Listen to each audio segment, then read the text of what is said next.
What can you tell the American people that they just can't afford an extra $3 here and there about the government making up the difference from that? Will costs go up at some point? Will this just be temporary? Are we talking 3 months or 6 months? Well, we certainly hear, and I appreciate, how I grew up. I know. I grew up in a family that often did live paycheck to paycheck, and we know a lot of Americans are worried. So we are fighting very hard to bring prices down. We're going to have the biggest deregulation in the history of this country. We're doing a lot of things and already have done a lot of things to lower the cost of energy. You heard the president mention this yesterday. Eggs, when we came in, were at a 10-year high, and all of a sudden they've dropped 60% just in the 2 months of the Trump administration. What I'd ask folks to appreciate here is that we are not going to fix things overnight. Yeah. Joe Biden left us, this is not an exaggeration, Lawrence, with the largest peacetime debt and deficit in the history of the United States of America, with sky-high interest rates. You don't fix that stuff overnight. We know people are struggling. We're fighting as quickly as we can to fix what was left to us, but it's not going to happen immediately. But we really do believe that if we pursue the right deregulation, we pursue those energy cost-reducing policies, yes, people are going to see it in their pocketbook. They're also going to benefit from the fact that foreign countries can't take advantage of us anymore. That means their jobs are going to be more secure. So here's the thing. Do you know how long it takes he was yesterday, Donald Trump was out on the lawn, the White House, I think it was South Lawn, saying, we're going to get, people need to build cars and build plants here. And we're going to, even the foreign folks or whatever, they need to have plants here. Do you know how long it takes to do that? Do you know how long it takes someone to build a factory? That takes years. And he's telling you you notice he didn't answer the question. He said, how long is this going to be? He didn't really answer the question because he doesn't know, or he knows if this sort of bullshit trickle, whatever sideways that they usually do, the trickle down economics, if this works, it's going to take a lot longer than he is telling you. And the thing is that it's not going to work. And remember what I told you about the economy, and I told you about the tax cuts. We know it's tax cuts for the rich. We know these tariffs are taxes on the consumer. And if you don't believe me, if you think like, oh, Don, you've got Trump derangement syndrome and you just hate Donald Trump. Do you remember Mike Pence? Mike Pence was the vice president of the United States under Donald Trump. Now, let me show you what Mike Pence tweeted. Now, he carried Donald Trump's water for how long? For how long? This is what he tweeted. Tariffs could end America's golden age before it begins, spoiling America's golden age. This is from Mike Pence. The Trump tariff tax is the largest peacetime tax hike in U.S. history. Again, just so you know, I'm not being hyperbolic and I'm not just being a Trump hater. I'm telling you the truth because you're being lied to. Mike Pence, the former vice president, remember the one they wanted to hang during the insurrection? The Trump tariff tax is the largest peacetime tax hike in U.S. history. These tariffs are nearly 10 times the size of those imposed during the Trump-Pence administration and will cost American families over $3,500 per year. Check out Spoiling America's Golden Age, and then he gives you a link to it and points down. Mike Pence finally found his spine. It took him long enough.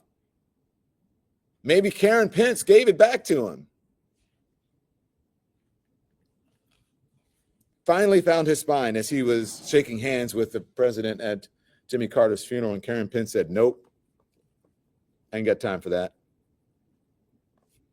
You wanted to have my husband unalived. Tariffs have also led to political decimation. When McKinley most famously put tariffs on in 1890, they lost 50% of their seats in the next election. When Hot Smoothie put on their tariff in the early 1930s, we lost the House and the Senate for 60 years. So they're not only bad economically, they're bad politically.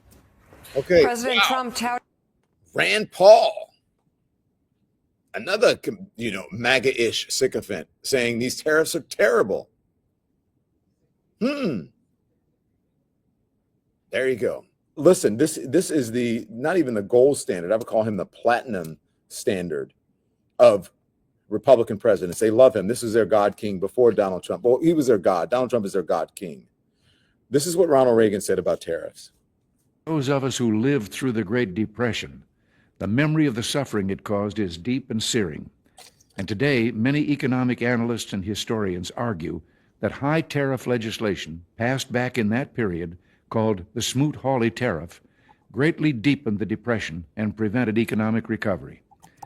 You see, at first, when someone says, let's impose tariffs on foreign imports, it looks like they're doing the patriotic thing by protecting American products and jobs. Pause. It'll last for a while. It'll last for a while. And then, boom, that's what happened with the Smoot-Hawley tariffs. Let's see what Ronald Reagan says. Sometimes for a short while it works, but only for a short time. What eventually occurs is, first, homegrown industries start relying on government protection in the form of high tariffs.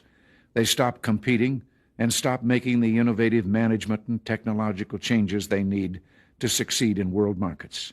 And then, while all this is going on, something even worse occurs. High tariffs inevitably lead to retaliation by foreign countries and the triggering of fierce trade wars. The result is more and more tariffs, higher and higher trade barriers, and less competition. So soon, because of the prices made artificially high by tariffs that subsidize inefficiency and poor management, people stop buying. Then the worst happens. Markets shrink and collapse, businesses and industries shut down, and millions of people lose their jobs. The memory of all this occurring back in the 30s made me determined when I came to Washington to spare the American people the protectionist legislation that destroys prosperity. Now, it hasn't always been easy. There are those in the Congress, just as there were back in the 30s, who want to go for the quick political advantage, who risk America's prosperity for the sake of a short-term appeal to some special interest group. Come on now. Wait, was Ronald Reagan reading the future? Look, I'm not a huge fan of Ronald Reagan, and I'm sure you aren't either. But on that point, he's right. And we have not learned from our history. Did Donald Trump not know this? Did all of the folks who are around him, Howard Lutnick and all the other Scott Bessent, do they not look at that? Reaganomics. I remember my parents struggling during the Reagan years. Yes, it was terrible. Okay, here's George Bush talking about tariffs. What's interesting about our country, if you study history, is that there are some isms that occasionally pop up. One is isolationism, and its evil twin protectionism, and its evil triplet nativism. So if you study the 20s, for example, there was an American First policy that said, who cares what happens in Europe?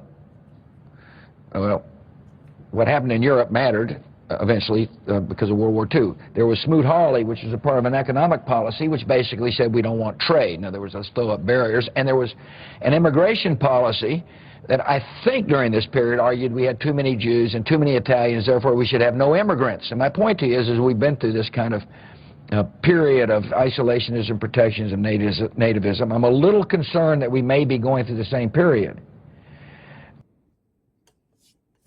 Again, two Republican presidents who Republicans loved and revered and still do. But apparently it does not matter to Donald Trump. Well, that's all for now. I hope you have enjoyed today's premiere of the LaWanda Morris Show. Don't forget to hit that subscribe button, like, and turn on those notifications so that you can see more Black Audacity Magazine content, YouTube content show up in your feed. I'm LaWanda Morris, CEO of Black Audacity Magazine, and we are unapologetically, unambiguously Black Audacity. Thanks again for watching, and I'll see you back here next week. Please stick around for a brief word from our sponsors.